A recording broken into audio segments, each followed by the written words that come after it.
ભૂપતજી હા દેહો મોસમ એ ગુટકાઈ અરે યાર થાક લાજો ઊંઘવા દે કી એક બાજુ માર માલા હે એક મગજ બગાડી નો એકણ હવે તું બગાડ અલ્યા હમો બેસે મને દે અમારે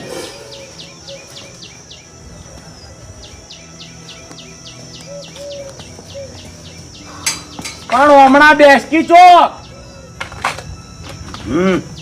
એ તોડાય ના રમવાનું છે જાકી લેવાથી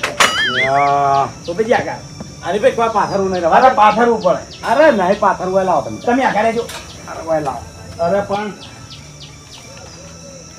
ભૂપતજી હા તમે બે જણા બેહો હું ફટાફટ ટોમેટા લઈને આવતો રહું અને પછી શાક બનાવડાવું હો અરે ભાઈ મારી વાત સાંભળો હા. 100 ચા મેલ દો હું ચા પીને હેડ નીકળું હવે ટોમેટો શાક ખાવા નહીં રહેવું અરે ના ના ભલા આદમી એવું ના ચાલે તમને ચાય પાવું અને શાક ગાધા વગર તમારો જવાબ